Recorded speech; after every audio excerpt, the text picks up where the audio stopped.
Erev Tov Chavrim, I'm Stephen Ben-Nun. You are watching Israeli News Live. Many people have actually asked me, what does Erev Tov mean and things like that. It actually are Chavrim. Chavrim is friends, and Erev Tov is good evening. So we're saying good evening, friends. Boker Tov Chavrim, good morning, friends, etc. Gosh, world media attacks Israel. And this is a broadcast that after I really began to do the research to put this together, I wished I had spent a couple of days getting this broadcast put together for you, because the information that is available is completely overwhelming. And those of you that will be watching this live stream broadcast on YouTube, by the way, it's Stephen Ben-Nun on live stream. Those that want to follow along live, you'll be able to capture some of the images on YouTube when this airs later tonight. But I have pulled up several different news broadcasts that have been displaying everything from Fox News. Fox News is a little bit more for Israel, but RT News clearly is biased against the Jewish people in Israel altogether. RT, Russian television news, and many other, CNN is against them. A lot of different world medias have completely turned against Israel altogether, and all of the attention, if it's even reported what's going on in Israel, that's another thing. If it's reported, you will only see the headlines really break out when something happens to the Palestinian people. Now, granted, life matters regardless of who it is. In fact, a rabbi is actually quoted today on Israel National News that no terrorist should be left alive by Israeli forces. I disagree with that. You know, if you can take the person out without lethal force, take them down, arrest them, and try them for their crimes. Try not to use lethal force. Even if they're a terrorist, it makes no difference. God is the judge of this. We're not the judge. So, but anyway, there is a lot of issues about the where the media really is biased against the Jewish people.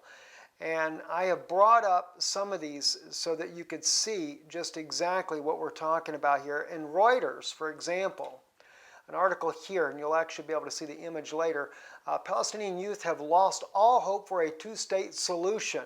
Gaza, NGO director. This was on October 11th of 2015. Now, the photograph that they show of youth throwing rocks looks like little boys about 12 years old.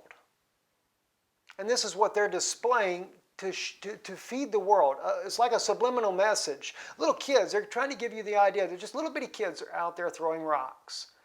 And yet some news broadcasters, such as Fox clearly shows huge mobs of Palestinian so-called. I have to clarify that. They're Arabic people that live in the land of Israel, and they have been given the name by the Vatican, by the Roman Catholic Church, as Palestinians. They're not really Palestinians. They're only Arabs living in this land. They're actually Jordanians from North and Mid Jordan is where they're actually from. But at any rate, for the sake of those that don't understand when we're doing a media speaking here about news, I have to label them as Palestinians because it's the way most of the world knows that. But I do like to correct it every time I do.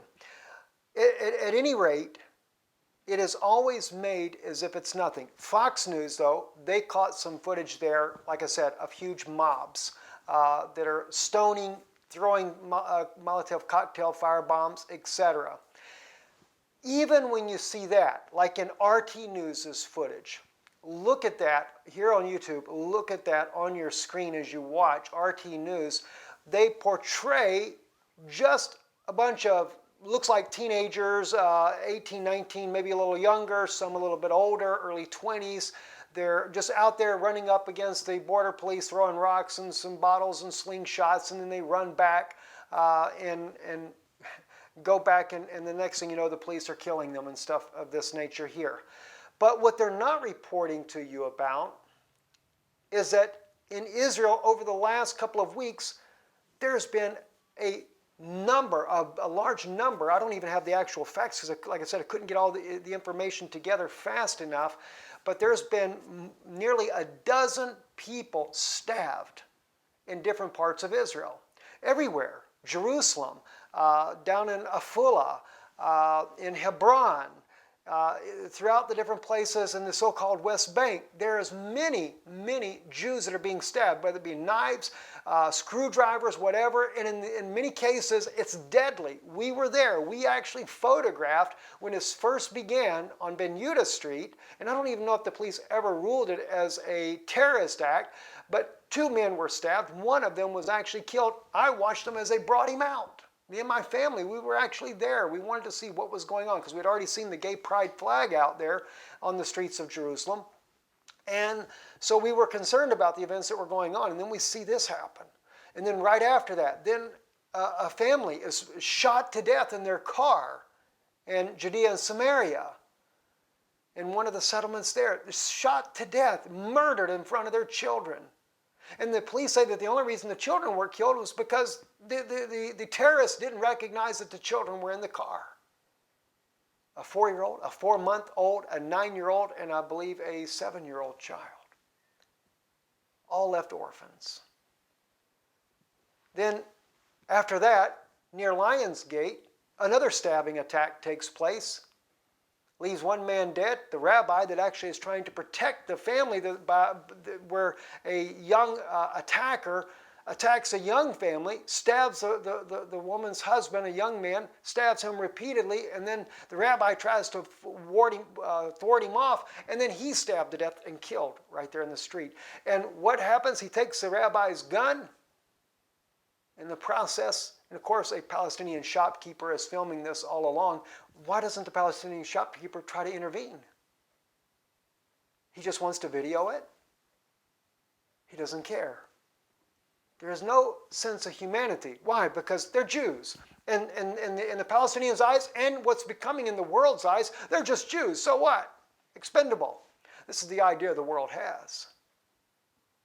But even as I said, lives are lives. Even like the Palestinian woman that was wielding the knife, and they had all the Israeli police around her with guns and stuff. They gunned her down. Now, I don't know if she was killed or if she was only wounded. Perhaps she was only wounded. If that's the case, I thank God for that they wounded her in order to be able to disarm her. Because really that's all that was needed. There's no need. She wasn't stabbing anybody. Of course, she would have. As we clearly see, they would have. There was another woman that stabbed a young Israeli man coming into Lionsgate just the other day as well. So we know that the women, the terrorists, the Palestinian terrorist women, they're just as deadly and lethal.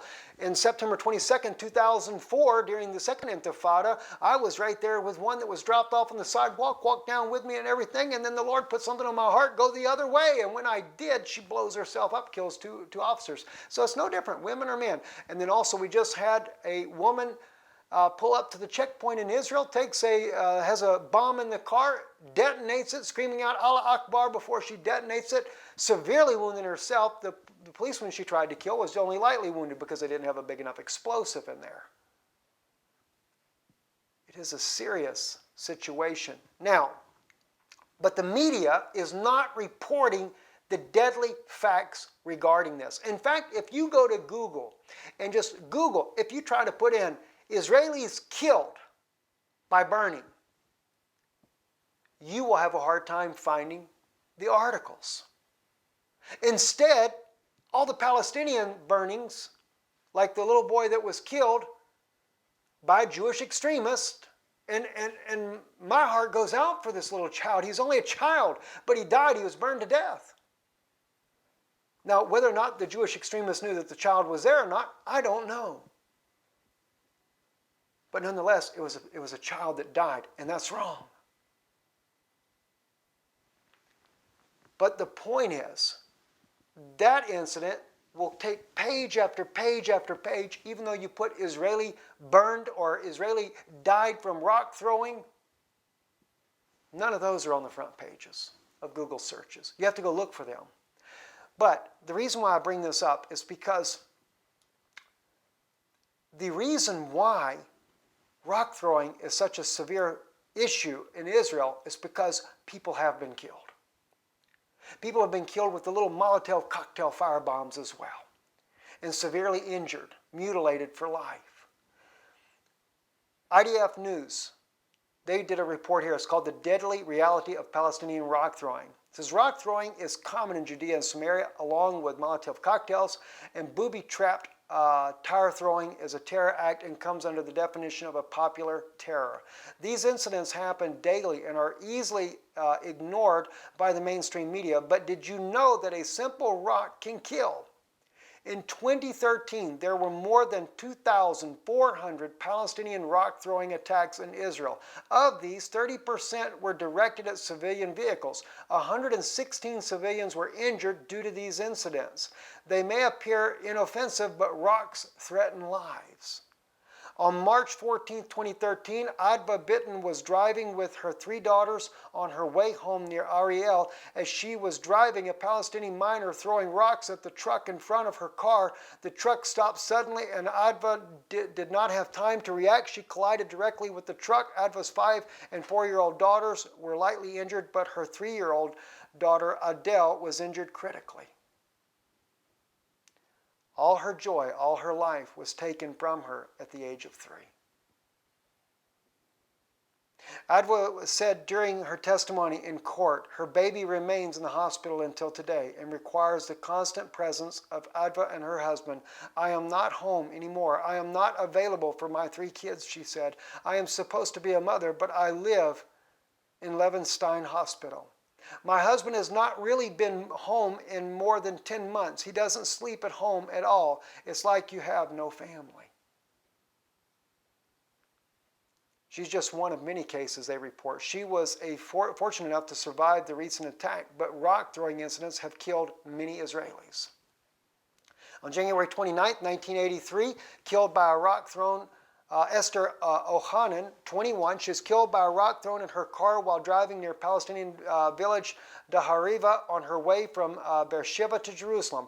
The rock hit her head and put her into a coma on February 12th. After 2 weeks in a vegetated state, she passed away. So they make it look like it's no big deal, the rock throwing. On February 24, 1989, Staff Sergeant Benny Meinzer, 25, killed when he was struck in the head by a concrete block in Nablus.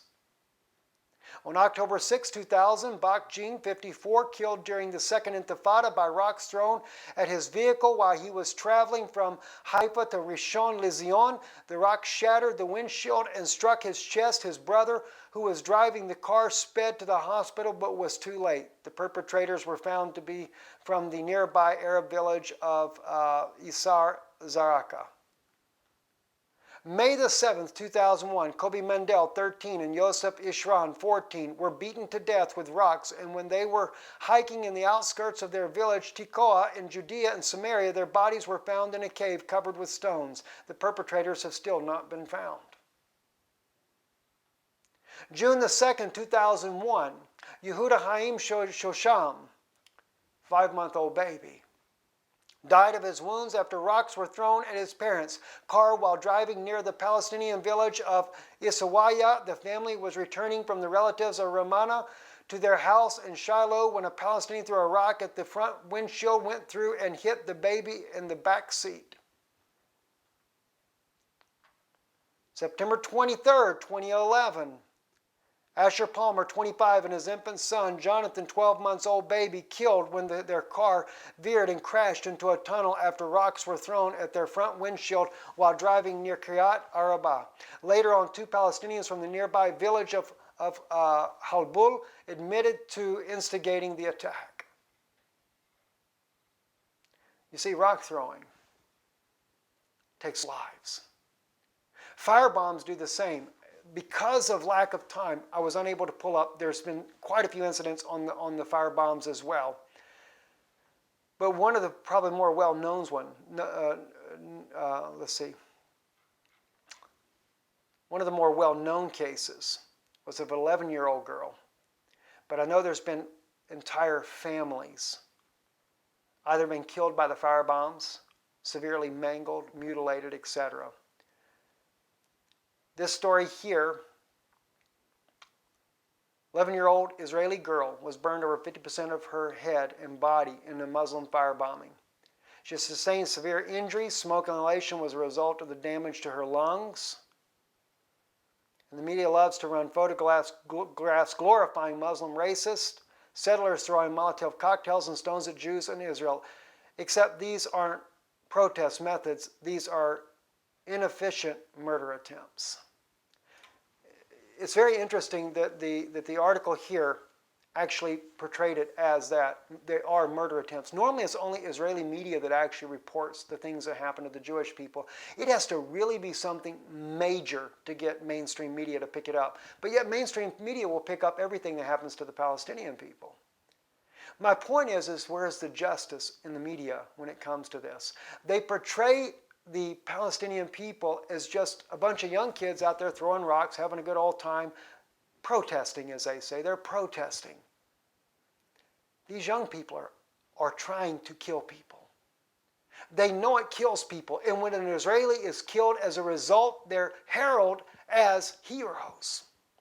Even by government officials, they're heralded as heroes.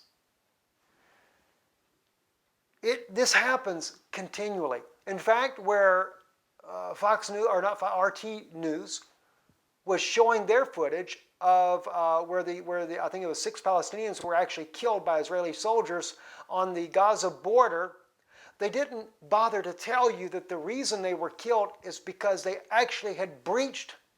They were trying to breach the security there to come into Israel, a nation they did not belong in, and knowing already their intents that they're doing and that the number of Israelis that are being killed on a regular basis, Israel did what it had to in order to stop them. What do you think would happen? And these mobs were huge.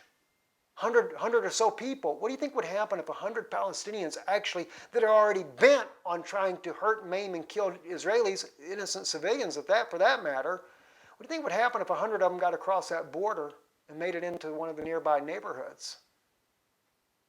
They would maim, kill, murder, burn, stone anybody and everybody. Doesn't matter if it's children or not. As I've read to you some of the ones that have already died. They don't care. Now some people say, well, it's because the Palestinians don't have their own state. It's already a done deal. What, because the media hasn't made it known yet to the world? They're waiting for their opportune time. When the Vatican says they're already a state, they're a state. When Israel is building infrastructure that clearly shows the West Bank and Gaza have actually become a state, they're a state. Although the Israeli public has not been made aware of this, doesn't matter. Giulio Meotti put in Israel National News in his op-ed that soon they're going to evict the Jews from Jerusalem. I don't believe that all the Jews from Jerusalem will be evicted, but they're definitely going to evict a lot of them. So it's only a matter of time. Again, though, I believe that the current intifada, as I said in other broadcasts here leading up to this one, the intifada has been orchestrated by Rome in order to get Gaza to start lobbing the rockets, as they are already doing. They are lobbing rockets into Israel. Israel thus far has shot down several of them. Some of them have landed, but none of the Israelis have been killed as a result thus far.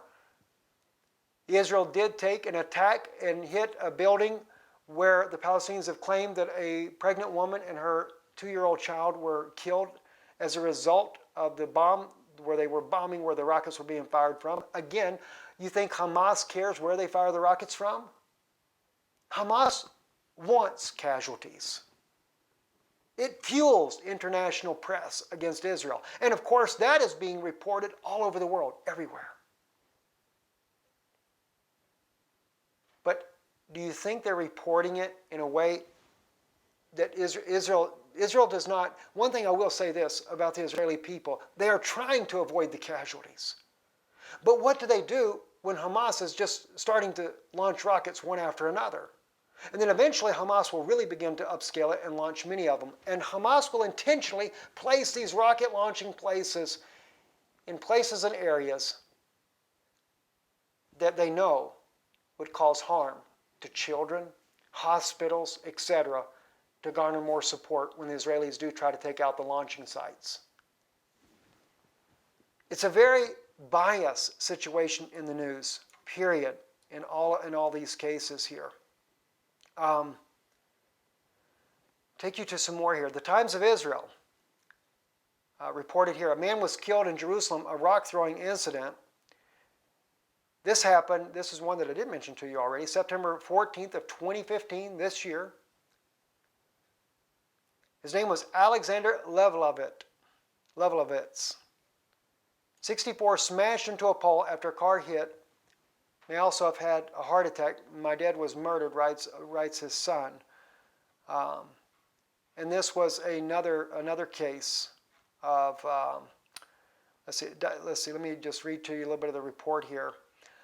Police identified the Israeli man killed late Saturday night in a rock-throwing attack in Jerusalem as Alexander Lovletz, who is 64. Another rock-throwing incident. As I said, they're deadly. Another one here, a woman, 19, a 14-year-old girl, and two men, aged 20 and 45, run over and stabbed. One terrorist caught, another has escaped.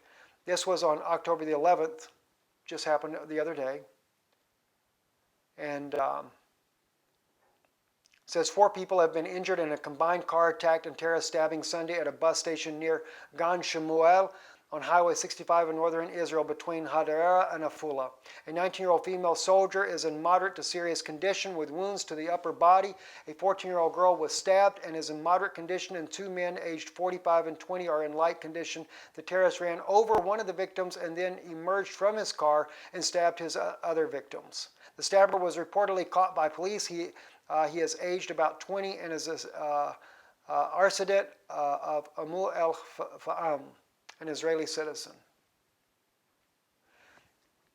Not to mention, of course, we also know here in the last year, many terrorist attacks have been done by vehicles where Palestinians have ran over. In the one case there near, that just comes to my mind right now, was a little child that was killed not too far from French Hill. It was actually by Ammunition Hill there, right there as they got off the light rail system there. A terrorist ran over, hit the mother, hit the child, killed the baby. Been several car attacks that people have died from. Not too long ago, they took a bus. One of the Arab terrorists actually took. He was a heavy equipment worker. Takes his heavy tractor, flips a bus over, and kills an Israeli. There's no end. So that's why I say what you're seeing that mainstream media is reporting, as if it's just a bunch of kids out here having a rock party. It's not a party. It is deadly. The stabbings are very obviously that they're deadly. But it seems that the media keeps picking up more about what's happening to the Palestinians, as if Israel is really aggressive. Now, Israel, in order to try to put a stop to some of this, have now allowed, and this is the state's attorney who has more power than the Prime Minister of Israel, Prime Minister Netanyahu, but the state's attorney has allowed the Ruger Mini 14 using a .22 ammunition, light-rounded with less gunpowder to be used to try to stop the rock throwers. It does not have the lethal force. It wounds, and they're using snipers, and as they say, it is having some effect. But again, many people might think, well, that's obsessive. It's only rock throwers. But as I've showed you in report after report, many people have lost their lives as a result of rock throwers. Not just the rock throwing, but we've already mentioned one news report here on IDF News where they actually took and stoned 2 boys to death just because they went hiking and wandered off in the wrong way. They stoned them to death. If they can get close enough to you with these stones, they're going to stone you to death. If they can hit the car and cause you to crash and get killed, they're going to do it. If they can get a knife and stab you, they will do it. If they've got a gun, they will shoot you, as they did in the case of the family, the mother, the father. They did not care who it was. And yes, there was a Jewish man the police arrested him, that stabbed 4 Arabic people in near Hebron, I believe it was, just recently. And he says it was a revenge attack. But the case of Jews doing revenge attacks are so rare, it's not even funny. And I do not condone the revenge attack at all. What needs to happen is the Israeli government has to put an end and somehow or another bring the violence under control. But how do you do it when not only the youth and the nation and everyone that is involved in it, the women, the men, the elderly, the young. I mean, Israel literally, when they have to close the Temple Mount, or the access to the Temple Mount, they have to put 45 and under, because they're all engaged in the violence. I shared with you the video footage there where the Arabic people there in the old city, when Jews were peacefully coming, they have to walk up to the Arab shops, and a whole mob of Arabs are there chanting and screaming, Allah Akbar, Allah Akbar, inciting violence, and then lunge after the Jewish people. And then the confrontation, the police finally intervene. But the police are letting them run their mouths, so to speak. It is a shame. It is a shame upon the media, especially RT News. They're so biased, it is not even funny. Fox News tries to be a little bit more fair when it comes to Israel. Newsmax is probably one of the only ones that does become more fair with Israel than anyone else. But something's got to change. Something's got to change. It has gotten completely out of control. Completely out of control. I wished I could have brought up more of the proofs for you.